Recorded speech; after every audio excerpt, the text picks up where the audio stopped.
할렐루야. 아멘. 우리 옆에 분하고 인사합시다. 잘 오셨습니다. 한 번 더 인사하겠습니다. 당신을 위해 좋은 일이 시작되었습니다. 당신을 위해 좋은 일이 시작되었습니다. 아멘. 아멘. 제목을 한번 같이 읽습니다. 공고한 자여 내 소원을 드리라. 공고한 자여 내 소원을 드리라. 아멘. 아멘. 8절로 이루어진 본문을 쭉 읽어나가다 보면 유독 눈에 들어오는 단어가 하나 있습니다. 그 단어가 바로 서원이라는 단어입니다.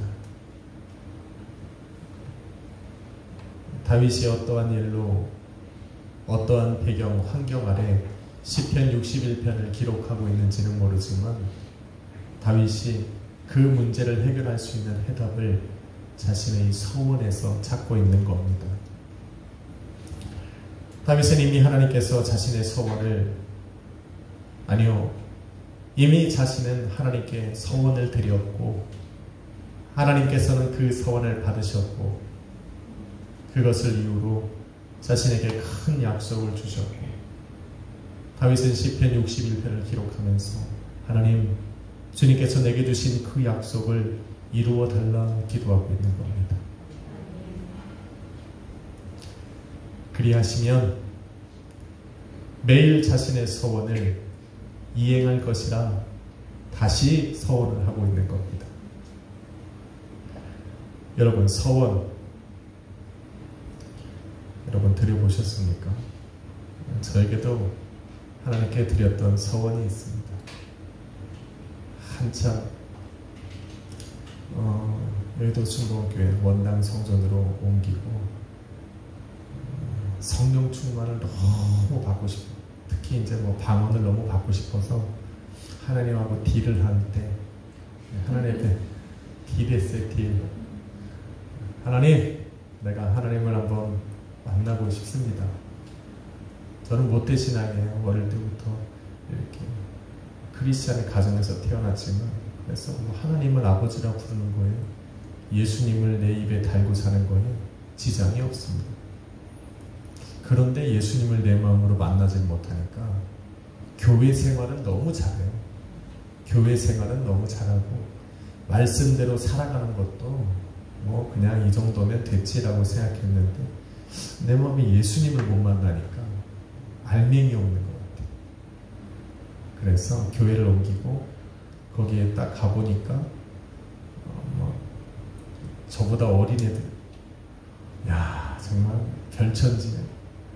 기도를 하는데 정말 제가 소름이 끼치더라고요. 내가 지금까지 믿었던 나의 신앙은 뭔가 그런 벽에 부딪히면서 그때 하나님과 딜을 한 거예요. 하나님, 나도 방언을 주십시오. 정말 하나님 앞에 기도원 가서 이제 막 부흥회 때 기도를 했어요. 그리고 나서 방언을 탁 받고 나서 하나님 앞에 소원을 한 거예요. 하나님, 난 영원히 사는 날 동안 하나님 찬양하면서 살겠습니다. 사실은 그거보다는 더 구체적으로 기도했어요. 마지막 날 조영기 목사님이 오셔서 541 금식기도원에서 진짜 한 2만 명, 3만 명 모인 그 중고등부 연합 금식성회에 마지막 날 금요일 날 밤이 조영기 목사님 설교했는데 그 말씀 듣고 기도하면서 성령을 탁 받고 제가 그런 소원했어요. 나는 3날 동안 우리 조영기 목사님 따라다니면서 찬양 인도자로 살아야겠다. 네, 그렇게 했어요. 그게 이제 서원 기도이면서 처음 드린 거죠. 여하튼 방언은 받았고 서원 기도는 하나님께서 이루도록 하셨어요. 제가 여의도 순복음교회 전도사는 아니고 그분의 전속 사냥 사역자도 아니지만 조영기 목사님이 메인 강사로 서시는 큰 집회, 한국에서 4번, 캐나다에서 3번, 7번 인도해 봤어요. 아멘입니다. 아멘. 그리고 개척해서 나갔어요. 개척해서 또 자의 서원을 바꿨지만 두 번째 서원으로 하나님 앞에 나아갔지만 서원은 그런 겁니다. 뭣도 모르고 어린 나이에 했지만 사실은 서원 그러면 드리는 사람에게는 조금은 아니요 굉장히 굉장히 큰 부담으로 느껴지기도 합니다. 왜? 드리면 갚아야 되거든요. 그래서 서원 기도를 드리기에 앞서서 성도는 좀 머뭇거리기도 합니다. 그런데 생각해보면 우리가 서원을 드리면서 하나님 앞에 드리겠다라고 하는 그 모든 것들은 이미 하나님 거예요. 이미 하나님 거예요. 뭘 하나님께 드리겠습니까? 여러분의 인생을 드리겠습니까? 시간을 드리겠습니까? 물질을 드리겠습니까? 이미 하나님 거예요. 금식을 하겠다라고 서운합니까? 하나님 거라니까요. 여러분이 드릴 찬양도, 기도도, 예배도, 경배도, 찬양도 이미 하나님이 받으셔야만 하는 것들이에요. 아닙니까? 여러분의 가정은 하나님께 아닙니까? 여러분의 자녀는 하나님께 아닙니까? 여러분의 건강은 하나님 거 아닙니까? 여러분이 서원을 하며 하나님께 드리겠다, 무엇인가 하나님 앞에 드리겠다라고 하는 그 모든 것들은 이미 하나님 거예요. 우리는 그걸 하나님께 도로 돌려드리면서 굉장히 생색을 내고 있는 거예요. 마치 내가 만든 것, 내가 가지고 있었던 것을 하나님께 드리는 것처럼 굉장한 위대한 것으로 착각하더라는 겁니다. 그거 아니에요. 우리는 하나님이 받으셔야 당연한 것들을 하나님께 돌려드리겠다 말하는 거예요. 할렐루야. 아멘. 그러니까 큰 인심 쓰듯이 위대한 대단한 결단이라도 한 것처럼 그렇게 서원을 하지 말라는 거예요. 사실은 성도가 드려야 마땅한 기도는 서원 기도가 아닌가 싶습니다. 시편 145편 1절로 2절에 보면 다윗은 이렇게 서원을 합니다. 왕이신 하나님, 내가 주를 높이고 영원히 주의 이름을 송축하리이다. 내가 날마다 주를 송축하며 영원히 주의 이름을 송축하리이다. 그리고 시편 146편 2절에서는 나의 생전의 여호와를 찬양하며 내 평생에 내 하나님을 찬송하리로다. 이게 다윗의 서원이에요. 하나님, 내가 부강한 나라를 만들어서 하나님이 이 나라를 번창시키겠습니다. 그거 아니에요? 다윗이 하나님께 드린 것은 사는 날 동안 날마다 우리 하나님의 이름을 찬양하는 거예요. 나는 그러고 싶다는 거예요. 내 주 하나님, 왕 대신 당신의 이름을 높이고 송축하는 겁니다. 이게 다윗의 서원이에요. 서원을 드린 다윗은 하나님이 받으셨다 말을 합니다. 하나님께서 자신의 서원을 인정하고 받아주셨고, 하나님께서는 나로 하여금 그런 서원을 갚을 수 있는 환경을 열어주실 것이라 믿었습니다. 그게 서원 기도를 드리는 사람들의 먹어야 될 마음이에요. 우리는 보통 서원 기도를 드리면 굉장히 어려워해요. 왜냐면 내가 지키기 힘들 것 같거든. 근데 다윗은 그렇지 않았어요. 다윗은 하나님께 서원 기도를 드리면서 하나님께서 나로 그것을 이루어 주실 환경을 열어주실 것이라 믿었습니다. 그런데 정말 다윗이 믿은 대로 하나님께서는 다윗의 서원을 받으신 후에 그애가 그런 서원을 당신 앞에 드릴 수 있도록 환경을 열어주시겠다 약속하셨어요. 그리고 그 약속을 이루셨습니다. 할렐루야. 그래서 다윗은 이 약속을 믿었기에 환난이 다가올 때마다 그 약속을 붙들고 하나님 앞에 기도하는 거예요. 왜? 나는 하나님께 이미 서원을 드렸으니까. 하나님 서원을 받으시고 응답하신 그 약속대로 하나님 내 삶에 열어주십시오 라고 기도할 거리가 생긴 거예요. 기도할 거리가 생긴 거예요.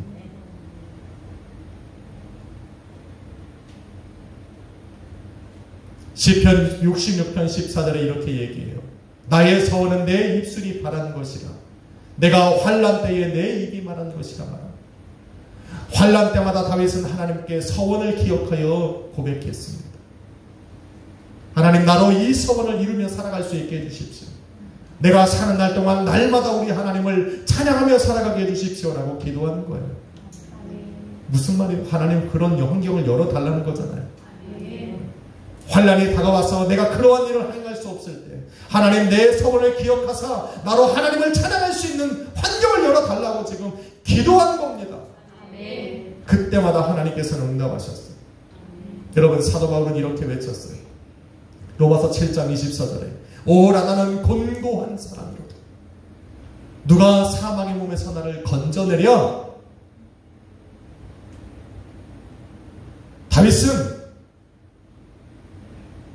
바울은 자신이 곤고하다 이야기했어요.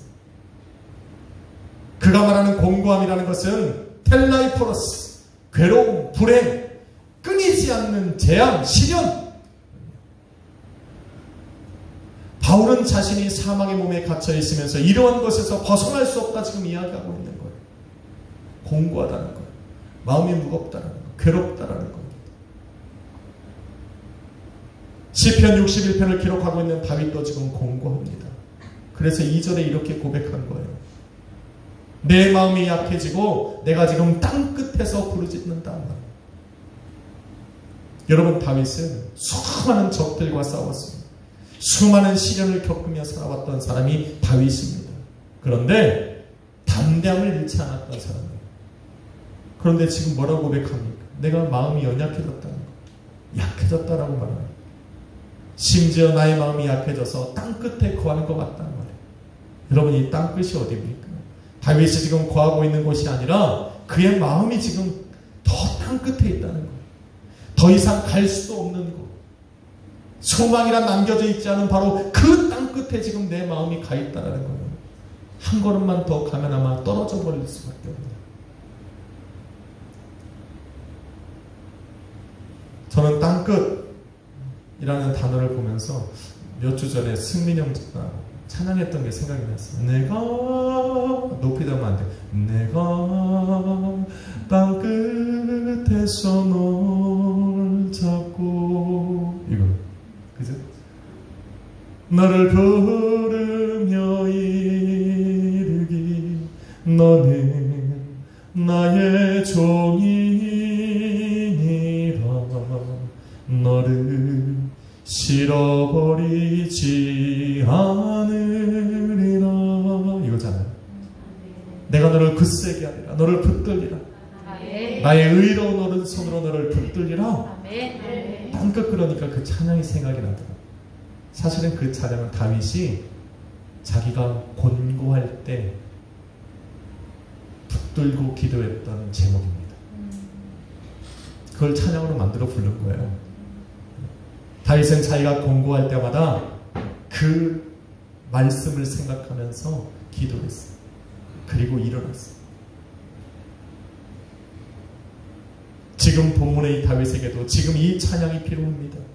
자신을 세우고 도우시고 붙들어 주실 수 있는 그 주님이 지금 필요합니다. 본문의 배경을 보면 다윗의 아들 압살롬이 반역을 일으킵니다. 그래서 다윗과 가장 친했던 아히도벨이라고 하는 이 모략가를 자기의 편으로 만들어서 배반을 하게 합니다. 그들의 반역과 배반으로 다윗은 예루살렘을 이 도망치듯이 빠져나왔어요. 그래서 요단 동편 마하나임이라는 지역에 거하면서 지금 시편 61편을 기록하고 있는 거예요. 이곳에 머무는 다윗의 마음은 곤고함 그 자체입니다. 멀리 있는 저 예루살렘을 바라보면서 시편 61편을 기록하고 있는 거예요. 무엇이 다윗을 곤고하게 만듭니까? 대부분의 사람들은 이렇게 말해요. 주석책을 딱 펴보면 아들 압살롬과 친구 아히도벨이 반역하고 배반해서 다윗의 마음이 곤고해졌다. 그렇게 기록해놨어요. 저는 잘 믿겨지지가 않더라고요. 만약에 다윗의 신앙과 믿음을 완전히 배제하고 인간적인 감정만 생각한다면, 보이는 환경으로만 생각한다면 그들의 말이 맞습니다. 가까운 사람이 무슨 말만 하나 해도 가슴에 상처가 확 되잖아요. 하물며 사랑했던 아들이 반역을 해가지고 왕의 자리를 지금 창틀해 갔는데 열 안 받겠어요. 마음이 아프죠. 자기가 가장 신뢰하고 옆에 두었던 그 친구가 자기를 배반하고 오히려 그가 계획을 세워서 자신을 몰아내는데 주도자가 됐는데 얼마나 마음이 아프겠냐라는 거예요. 인간적으로 생각하면 그럴 수 있어요. 그런데 다윗은 이게 처음이 아니에요. 이렇게 배반당하고 반역을 일으키는 이러한 경우를 수도 없이 겪었던 사람이 다윗이에요. 아버지에게도 버림받고 형제들한테도 버림받고 아내한테도 버림받고 자기가 섬기던 주인한테도 외면당하고 친구한테도 외면당하고 자기가 생명을 걸고 구해줬던 사람들이 오히려 자신을 고자질해서 죽임에 몰아넣고 이런 인생을 살아봤던 게 다윗입니다. 그런데 그럴 때마다 다윗이 보여준 것은 권고함이 아니에요. 오히려 믿음으로 더 성장한 모습들을 보여줍니다. 믿음으로 하나님 앞에 더 나아갔던 다윗의 모습을 성경은 기록하고 있습니다. 그래서 그것 때문에 지금 다윗의 마음이 곤고해졌다 라고 말을 하니까 저는 믿어지지가 않더라고요. 저는 그래서 아니다 라고 이야기하고 있어요. 다윗이 이런 상황 속에서 자신의 마음의 곤고함을 지금 하나님 앞에 이야기하고 있는 것은 자기 아들 압살롬의 반역 때문이 아니에요. 그 친구 아히도벨의 배반 때문이 아닙니다. 그거보다 더 큰 영적인 원인이 있을 겁니다. 그래서 찾아보니 첫 번째 원인은 압살롬의 반역으로 이스라엘이 불법을 따르고 있기 때문인 거예요. 사무엘하 15장 6절에 보니 이스라엘 사람의 마음을 압살롬이 훔쳤다 기록합니다. 좀 과격한 표현이죠. 훔쳤다. 뭐 얻었다도 아니고 훔쳤대. 훔쳤다라고 하는 표현을 들어보면서 정상적인 방법으로 압살롬이 이스라엘 사람들의 마음을 얻은 것이 아니라는 것은 알 수가 있습니다. 맞아요. 압살롬은요, 예루살렘 성문호기에 앉아서 다윗에게로 나아가는 사람들을 다 붙잡아 놓고 자신에게 와서 심판을 받으라고 했어요. 판결을 받으라고 했어요. 그래서 판결을 내릴 때 이렇게 말했어요. 너가 무슨 짓을 했는지 물어보는 게 아니라 넌 다윗에게 갈래? 나한테 올래? 만약에 네가 나한테 오면 난 다 용서해 줄게. 무죄! 불법을 행했어? 내 편이야? 무죄! 그래서 그 자신에게로 오는 그 많은 사람들을 다 자기 편으로 만드는 거예요. 압살롬이 왜 이런 일을 했습니까? 아버지 다윗에게 반역을 일으켜서 지금 그 예루살렘을 지금 함락시키는 것 자체가 불법이기 때문에 그래요. 하나님 앞에 죄를 짓는 것이라는 걸 알고 있기 때문에 그래요. 그래서 자신에게 오는 사람에게 죄를 물을 수가 없는 거예요. 오히려 죄를 짓기 위해서 죄인들을 모집하는 것을 오히려 더 편하게 생각했어요. 유유상종이다. 죄인은 죄인들과 함께 있으면 마음이 편합니다. 왠지 이 자리가 불편해지면 마음을 한번 들여다봐야 돼요. 왜 불편한가? 좀 쳐다봐야 돼. 한번 물어봅시다. 평안하십니까? 평안해야 돼요. 찬양하는데 좀 평안해야 돼요.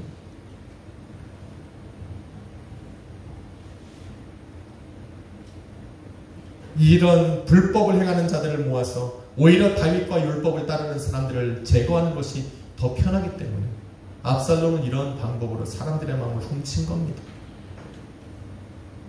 다윗은 이 괴로워했던 건 바로 이거예요. 여러분, 이스라엘 민족은 하나님의 말씀대로 살아가야 하는 민족입니다.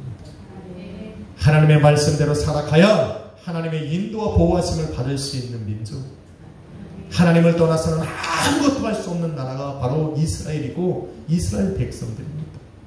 그러면 그렇게 해야만 하는 이 이스라엘 민족이 불법을 행하는 압살롬을 따라가서 불의에 동참하고 있는 거예요. 이것을 바라보면서 지금 마음이 공고해지는 거예요. 왜? 그들에게 말씀을 가리키고 말씀을 지켜 살아가게 하는 것이 왕된 자기의 책임이거든. 자기의 사명이거든. 그런데 그것을 지금 하지 못하고 있는 거예요. 그래서 마음이 지금 공고해지는 거예요.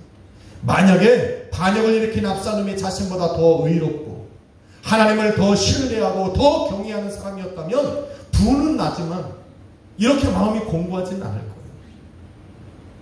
오히려 다윗은 내가 저 사람보다 못하니까 하나님이 저를 세웠나 보다 라고 자연스럽게 물러날 수도 있던 사람이 다윗이었어요. 그런데 그게 아니었거든. 그래서 지금 하나님 앞에 기도하고 있는 거예요. 무너져가는 이스라엘 마음, 이스라엘 사람들이 불법으로 가는 것을 바라보면서 지금 가슴을 치면서 구한 거예요. 6절 7절에 주께서 왕으로 장수하게 하사 그날이 여러 대에 이르게 하시고 저가 영원히 하나님 앞에 거하리니 인자와 진리를 예비하사 저를 보호하십시오. 여기서 왕은 자신을 말하는 거예요. 그런데 본문과 연관지어 생각해보면 자신으로부터 시작되어진 왕권을 의미하는 거예요. 하나님의 말씀대로 이스라엘 백성들을 처리하고 말씀을 가려서서 지키게 할 수 있는 왕들을 하나님께서 대를 이어 세우셨어요. 그들이 이스라엘을 다스려가게 해달라는 거예요. 압살롬은 아니라는 거예요. 하나님, 당신의 백성들을 불법으로 끌고 가고 있는 저 압살롬은 아닙니다. 하나님, 돌아섰던 저들의 마음을 돌이키십시오. 지금 이 간구를 하고 있는 거예요. 다윗의 마음을 곤고하게 만들었던 두 번째 원인을 보니 압살롬의 반역으로 예루살렘을 떠나야 했던 것이 사무엘하 15장 37절에 보니 압살롬이 예루살렘에 들어갔더라 말을 합니다. 함락한 거예요. 빼앗은 겁니다. 그런데 다윗이 왜 공고해집니까? 예루살렘을 뺏겼으니, 자기 집을 뺏겼으니 당연히 마음이 아프겠죠. 그 화려했던 예루살렘 궁전을 떠나서 진짜 족한 저 시골을 가서 살아야 되니까 마음이 아프겠죠. 자기가 넘겨준 것도 아니고 강제로 뺏긴 거잖아요. 그죠?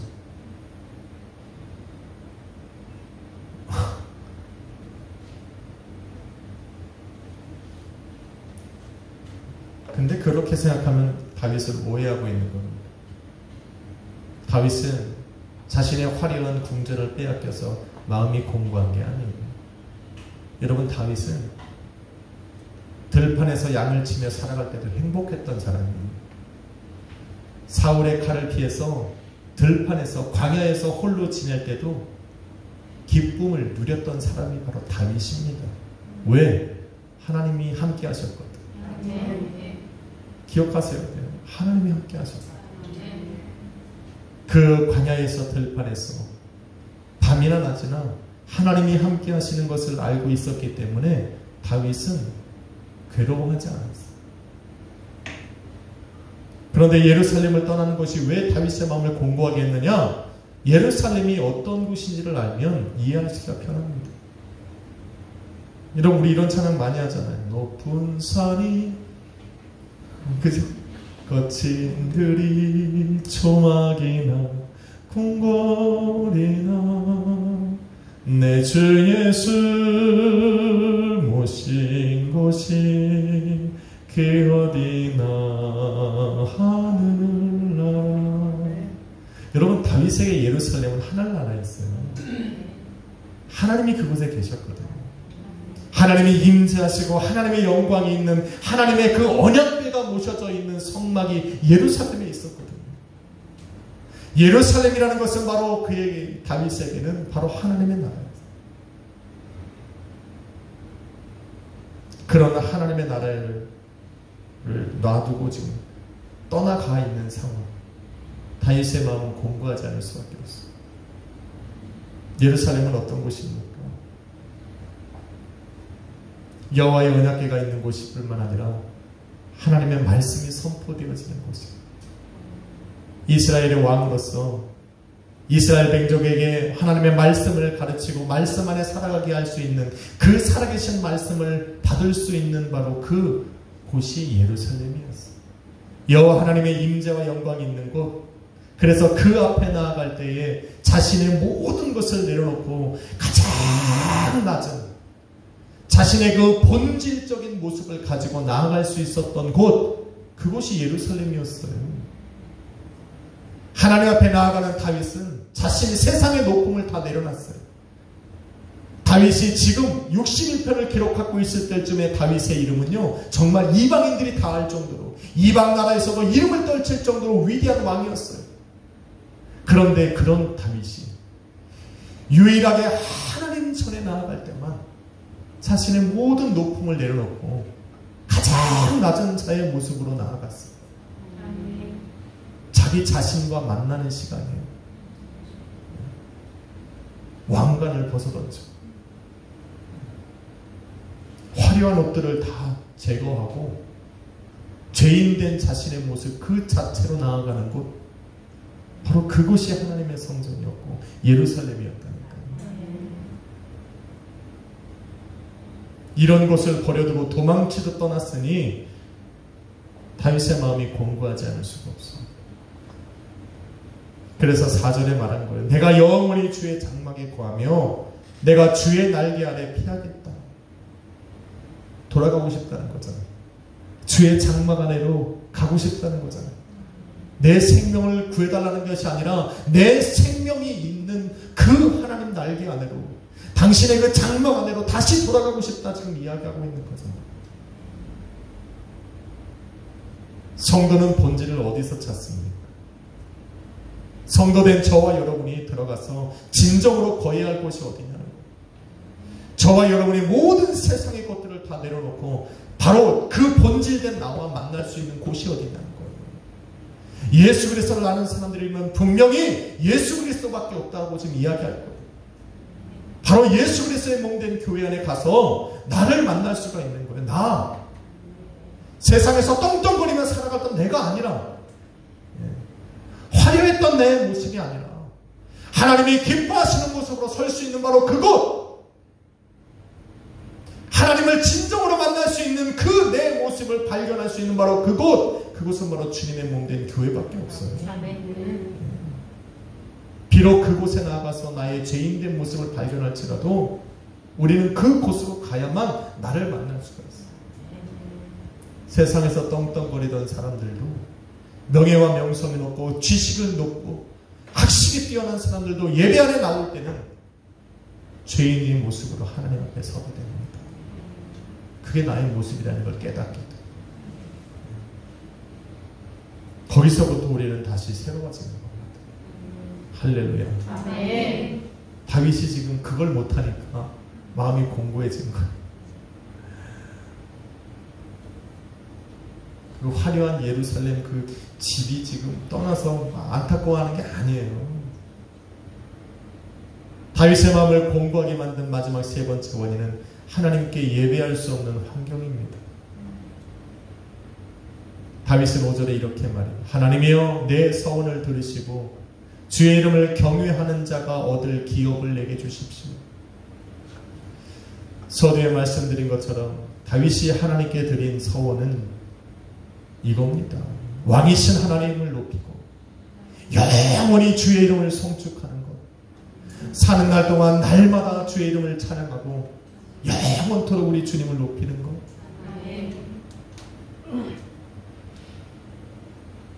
그래서 이런 설교를 할 때면 누군가 이렇게 말을 해요. 아니 뭐 아무 데서나 하나님 찬양하면 되지, 그렇게 마음이 원하면 굳이 저 예루살렘에 가서 뭐 하나님을 찬양하고, 이 정도로 서원을 드릴 정도의 신앙이면 어디서든 하나님을 뭐 예배 못하겠냐? 뭐 굳이 이것 때문에 마음에 공고함까지 느낄 필요가 있느냐? 묻는 사람이 있습니다. 이해할 수 있어요. 성경을 잘 모르니까. 만약에 구약시대도 지금 이 시대처럼 성령 하나님께서 각자의 심령 안에 찾아가 거하시면서 그들로 찬양할 수 있는 환경을 만드신다면, 하나님을 느끼고 감지할 수 있도록 만드신다면 가능합니다. 그런데 구약시대는 그런 시대가 아니에요. 구약시대는 성령께서 아직 각 사람 머리 위에 임한 때가 아닙니다. 구약시대는, 특히 다윗 시대에는 하나님께서 임재하신 곳으로 가야만 했어요. 그곳에 가야 하나님이 임재를 볼 수가 있고, 그곳에 가야 하나님의 영광을 볼 수 있고, 그곳에 가야 하나님의 말씀을 들을 수가 있습니다. 하나님께서 지정하신 곳에 가서 예배를 드려야만 했어요. 다윗은 지금 그걸 못하니까 마음이 공고한 거예요. 우리는 언제 어디서든 어떠한 환경 속에서도 우리 하나님을 찬양할 수 있잖아요. 우리가 안 하는 거지. 할 수는 있다니까. 한다고 뭐라는 분이 아닌데 우리가 안 하는 거야. 이유도 많고 핑계도 많아요. 마음이 좀 아파. 우리가 하는 거지 하나님이 하지 말라는 거 아니에요. 합시다. 네. 안 하는 이유는 수천 가지를 돼. 해야 되는 이유는 당연히 많은데도 안 하고. 찬양하십시오. 네. 안 말려. 구약시대 살아가는 사람처럼 찾아가지 마세요. 우리는 우리 안에는 성령이 계시고, 성령은 언제라도 우리가 하나님을 부르면 하나님을 느낄 수 있게 만드세요. 그걸 가능하게 하시는 분이 성령이에요. 다윗은 지금 그걸 못하고 있는 거예요. 그래서 다윗이 뭐라고 말합니까? 주님께서 나의 소원을 들으셨다라고 지금 이야기하는 거예요. 무슨 말이에요? 나의 소원을 들으셨잖아요. 내가 하나님 찬양하고 싶고 경배하고 싶고 날마다 우리 하나님 앞 성전에 나가서 내가 당신을 예배하고 높이고 찬양하고 싶어하는 거 주님 아시죠? 이제 이 말하는 거잖아요. 이 말이 뭐예요? 가고 싶다는 거 아니에요. 저기 하나님 나 가고 싶다는 거 아니에요. 다시 하나님을 찬양하는 곳에 내가 있고 싶다는 거잖아요. 그런데 하나님이 그 얘기를 들으셨잖아요. 주께서 나의 소원을 들으셨다라고 하는 것은 과거 완료형이에요. 과거에 내가 하나님 앞에 소원할 때 하나님이 이미 들으셨다는 거예요. 하나님은 이미 그것을 받으셨고 기억하고 계시다는 거예요. 그러니까 나도 그 소원을 지금 하나님이 이루을 수 있게 해달라는 거잖아요. 멀리 떨어져 있는 저 예루살렘을 바라보게 하지 마시고 그곳으로 나가서 하나님을 다시 한번 찬양케 해달라고 지금 소망하고 있는 겁니다. 그런 거예요. 그래서 8절에 말하는 거예요. 그리하시면 내가 주의 이름을 영원히 찬양하며 매일 나의 소원을 이행하겠습니다. 가고 싶다는 거죠. 하나님 당신 나를 보내셔야 하는 이유는 나의 소원을 주님 받으셨기 때문에 그래요. 안 받으셨으면 내가 뭐라 안 하는데 받으셨잖아요. 그러니까 나로 하여금 그것을 이루게 해주셔야죠.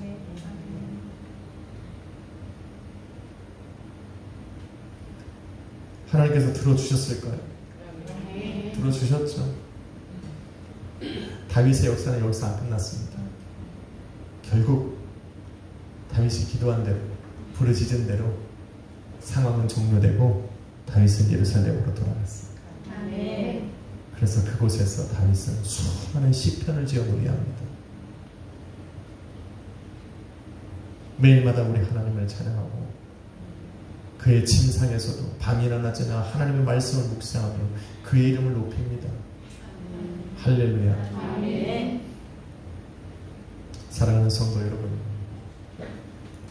다윗은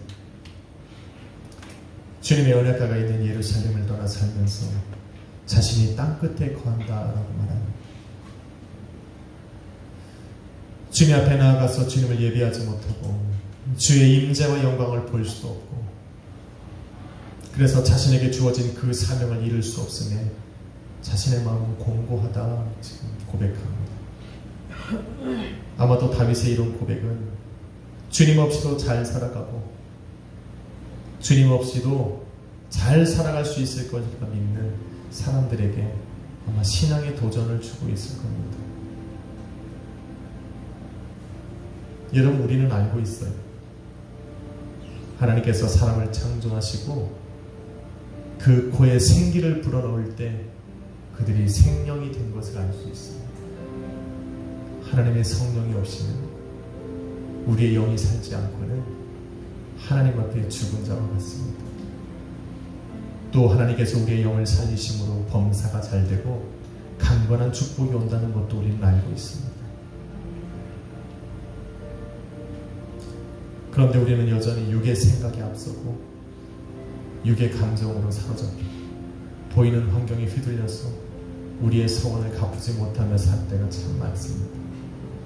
여전히 마음은 공고한데 다윗처럼 하나님을 사모하는 마음이 공고함이 아니라 세상 것으로 우리의 마음이 공고해진다면 너무 진짜 우리는 부끄럽습니다. 그래서 다윗이 알려주는 겁니다. 주님께서 맡겨주신 사명을 다하지 못할 때 공고함을 느껴라. 주의 말씀이 들리지 않고 주님의 임재와 영광이 멀어짐을 느낄 때 공고함을 느껴라. 하나님을 예배할 수 없음에 땅끝에서 구하는 것처럼 마음을 아파하고 주님의 약속이 있기에 환난 중에 다시 일어설 수 있는 신앙을 가져라. 이런 이야기를 지금 해주고 있는 거예요. 할렐루야. 네. 여러분도 믿음을 가졌다면 언젠가 한 번쯤은 하나님께 서원을 드렸을 겁니다. 여러분, 그 서원은 당연한 것들이에요. 하나님께서 마땅히 받으셔야 할 것들, 우리가 마땅히 드려야 할 것들을 우리는 입술로 고백한 겁니다. 여러분이 드린 그 서원을 우리 하나님은 들으셨고, 그때부터 여러분이 그 서원을 드릴 수 있는 환경들을 우리 하나님은 열어놓으셨습니다. 이제 입술을 열어 삶에 이루어 가시면 됩니다. 네. 다윗처럼 왕되신 하나님, 영원히 그 하나님을 높이고 찬양하겠다라고 이야기한다면 우리 하나님은 그런 환경들을 열어주실 겁니다. 매일 나의 삶에, 내 평생 살아가는 날 동안 우리 왕되신 주님을 내가 높이고 송축하며 살아가기 원합니다라고 고백한다면 하나님께서 그런 환경을 열어 가시지 않을까. 이게 우리 하나님의 약속이니까.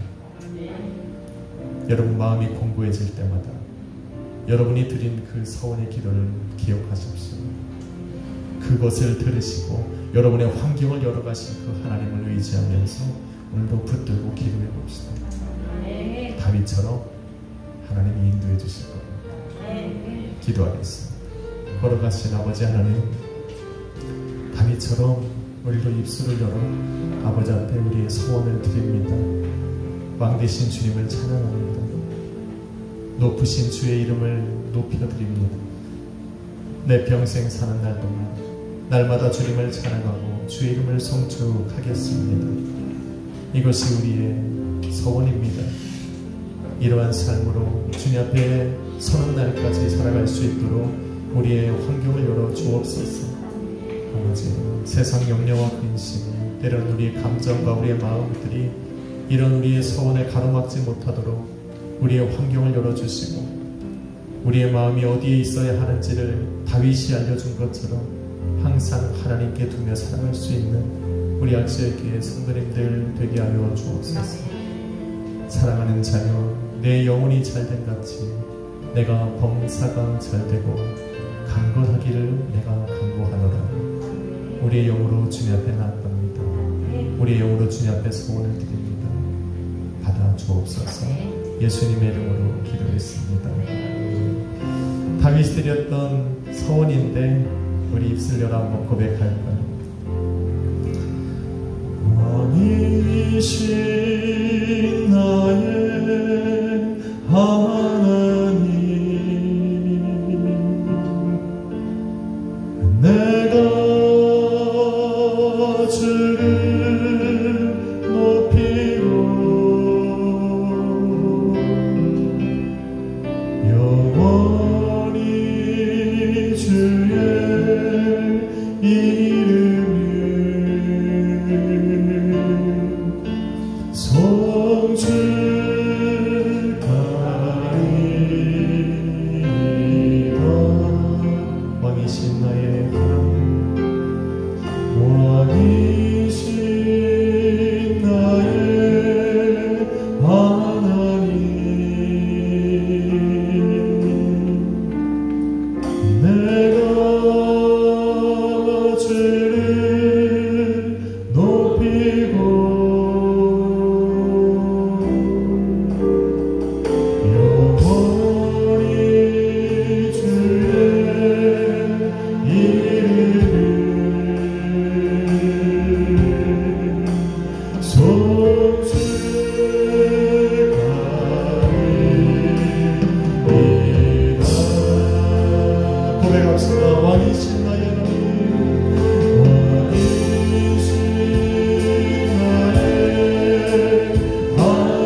다 이기셨습니까? 우리 한번 두 손 들고 주님 앞에 한번 찬양합시다. 눈을 감으면 더 좋습니다. 왕이신 나의 하나님, 왕이신 나의 하나님, 내가 주를 높이고 내가 주를 높이고 영원히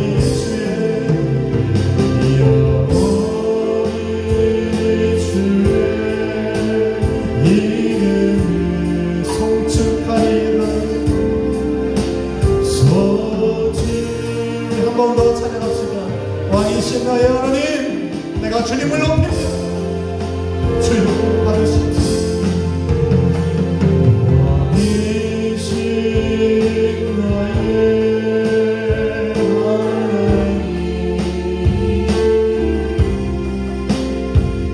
내가 주를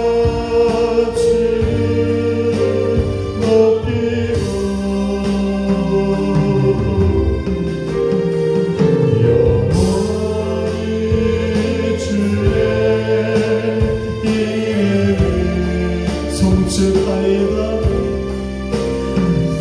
여러분 이 시간에 한번 기도합시다. 아버지, 이러한 상황이 나의 삶이 이루어질 수 있도록 아버지 나의 가정을 열어주시고 삶을 열어주시고 내 마음을 열어주시고 모든 환경을 열어주셔서